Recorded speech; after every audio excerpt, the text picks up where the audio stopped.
नमस्ते बच्चों, किशोरी क्लासेस में आपका स्वागत है। मैं शिप्रा श्रीवास्तव आज आप लोग को पढ़ाने जा रही हूँ सुनहरी धूप कक्षा 4 और पाठ का नाम है यात्रा जो पूरी ना हो सकी। यह हमारी 13वीं पाठ है। जैसा कि ऊपर चित्र बना है, यह चित्र किसका है बच्चों? जवाहरलाल नेहरू का।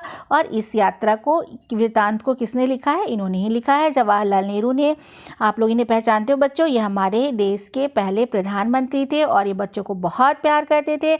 इनके जन्मदिन को हम बाल दिवस के रूप में मनाते हैं।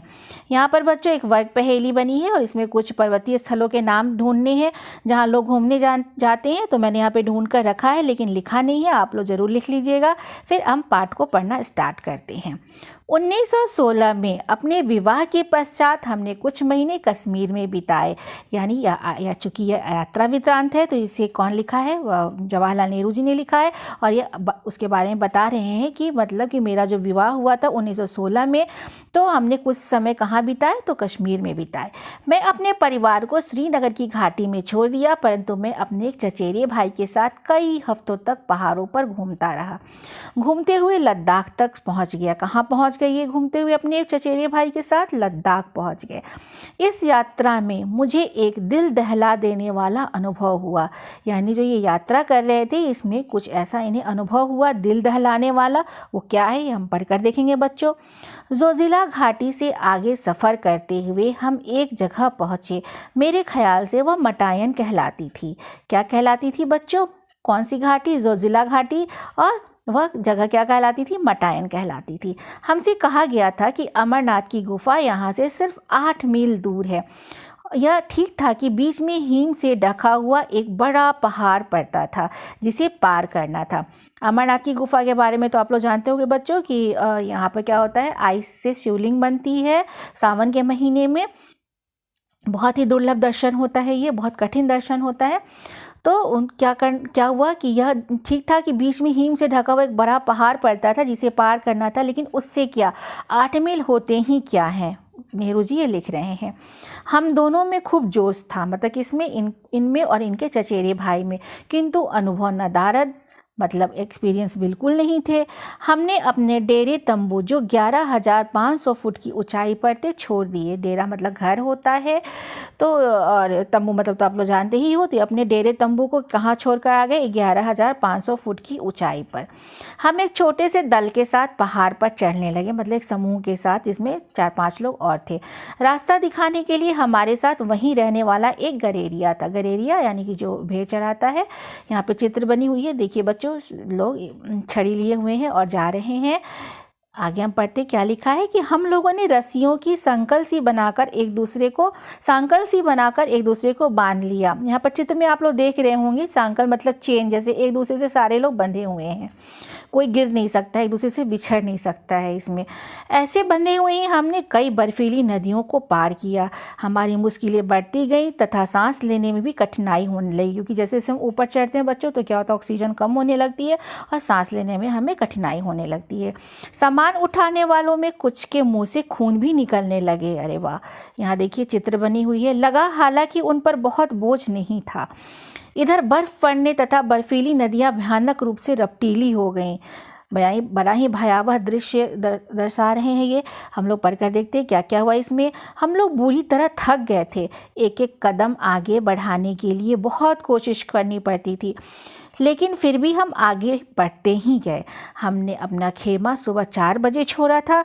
12 बजे तक लगातार चढ़ते रहने के बाद हमें एक विशाल हिम सरोवर देखने का सौभाग्य मिला। मतलब ये लोग चलते गए कब से कब तक? सुबह 4 बजे छोड़े थे और 12 बजे तक लगातार चढ़ाई करते रहे। और वहाँ पर इन्हें क्या सौभाग्य प्राप्त हुआ? एक बहुत ही विशाल हिम सरोवर, यानी बर्फ़ का सरोवर का अर्थ होता है पॉन्ड। वहाँ का दृश्य बहुत ही सुंदर था।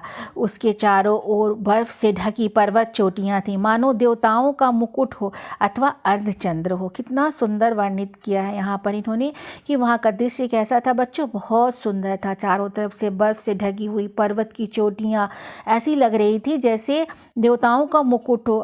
आप लोग इमेजिन कर सकते हो, आप लोग ड्रॉ करके बताना मुझे तो कि कैसी लगती होगी। अथवा अर्धचंद्र हो, मतलब आधे चांद की तरह। परंतु ताज़ा बर्फ़ और कोहरे ने शीघ्र ही इस दृश्य को हमारी आंखों से ओझल कर दिया। लेकिन क्या हुआ बच्चों, जैसे ही ताज़ा बर्फ़ और कोहरा आया वैसे ही क्या हुआ कि ये जो दृश्य थी इन आंखों से ओझल हो गई। पता नहीं कि हम कितनी ऊंचाई पर थे, लेकिन मेरा ख्याल है हम लोग कोई 15-16 हज़ार फुट ऊंचाई पर ज़रूर होंगे, क्योंकि हम अमरनाथ गुफा से बहुत ऊंचे थे। अब हमें इस सरोवर, जो कि लगभग आधा मील लंबा होगा, पार करके दूसरी तरफ नीचे गुफा की ओर जाना था। इन्हें अब गुफा की ओर नीचे जाना था। तब ये लोग क्या करते हैं, देखिए बच्चों, हम लोग पढ़ के देखते हैं। हम लोगों ने सोचा कि चढ़ाई ख़त्म होने से हमारी मुश्किलें ख़त्म हो गई होंगी। यही कारण था कि बहुत थके होने पर भी हम लोगों ने हंसते हुए अपनी मंजिल को तय करने की शुरुआत कर दी। इसमें बड़ा धोखा था, क्योंकि वहाँ पर क्या धोखा था बच्चों, कि वहाँ पर क्या था, बहुत सी ताज़ा गिरने वाली बर्फ़ खतरनाक दरारों को ढक देती थी। क्योंकि बर्फ़ था ना बच्चों, तो बर्फ़ के बीच में क्या होती, दरारें होती हैं, जैसे टूटा टूटा सा। दरार का अर्थ होता है क्रैक। इस नई बर्फ़ ने मेरा करीब करीब खात्मा ही कर दिया होता, क्योंकि एक जगह मैं जो ही उसके ऊपर पैर रखा वह नीचे खिसक गई। जैसे ही ये लोग जा रहे थे, सांकल मतलब चेन बंद कर एक दूसरे के साथ, दरार पड़ी थी और उनका पैर फंस गया और लगा जैसे कि इनका करीब करीब खात्मा, मतलब कि अब ये बचेंगे ही नहीं। मैं धम से एक बड़ी दरार में जा गिरा। क्या हुआ, इन्होंने क्या लिखा है कि मैं धम से एक बड़ी दरार में जा गिरा। यह दरार बहुत बड़ी थी और कोई भी चीज़ उसमें बिल्कुल नीचे पहुंच सकती थी। बाप रे, मुझे तो कल्पना करके बहुत डर लग रहा है बच्चों। लेकिन मेरे हाथ से रस्सी नहीं छूटी। क्या हुआ, उनके हाथ से रस्सी नहीं छूटी, जिसकी वजह से वो बच गए। मैं दरार की बाजू को पकड़े रहा और ऊपर खींच लिया गया। उनके दल में बाकी जो लोग थे उन्होंने इन्हें खींच लिया। इस घटना से हम लोगों के तो होश ही उड़ गए थे। फिर भी हम लोग आगे चलते गए, लेकिन दरारों की तादाद और उनकी चौड़ाई आगे जाकर और भी बढ़ गई। चलते रहे, रुके नहीं, लेकिन क्या हुआ बच्चों की जो दरारों की तादाद थी, मतलब संख्या जो थी, वो आगे जाकर और भी मिलने लगी। तो बहुत कठिन था। इनमें से कुछ को पार करने के कई साधन भी हमारे पास नहीं थे। मतलब इसको वो पार नहीं कर सकते। मान लो छोटी दरार थी तो उसमें तो चलो निकल आए, लेकिन बड़ी दरार अंदर जाके फंस जाते, फिर कोई अता पता ही नहीं चलता। इसीलिए अंत में हम लोग थके हारे हताश ही लौट आए। इसलिए अंत में ये लोग क्या किए, इन्होंने सोचा कि हम आगे नहीं जाएंगे और आगे जाना जान को जोखिम में डालना है, इसीलिए हताश होकर लौट आए। इस प्रकार अमरनाथ की गुफा अनदेखी ही रह गई। अनदेखी मतलब बिना देखे ही रह गई। और इसे किसने लिखा है बच्चों, जवाहरलाल नेहरू ने लिखा, जैसे कि मैंने आपको पहले बताया। तो यात्रा जो पूरी ना हो सकी, बहुत अच्छा लगा ना पढ़ के बच्चों।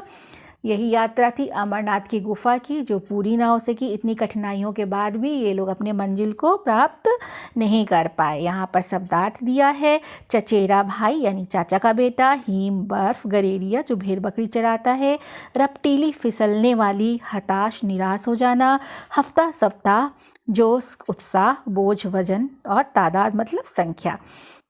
तो बच्चों, आप लोगों को मेरे साथ पढ़कर कैसा लगा? अगर आप लोगों को मेरी वीडियो अच्छी लगी तो इसे लाइक करिए, शेयर करिए, सब्सक्राइब करिए, कमेंट बॉक्स में कमेंट ज़रूर लिखिए, मुझे बहुत अच्छा लगेगा। धन्यवाद मेरे प्यारे बच्चों।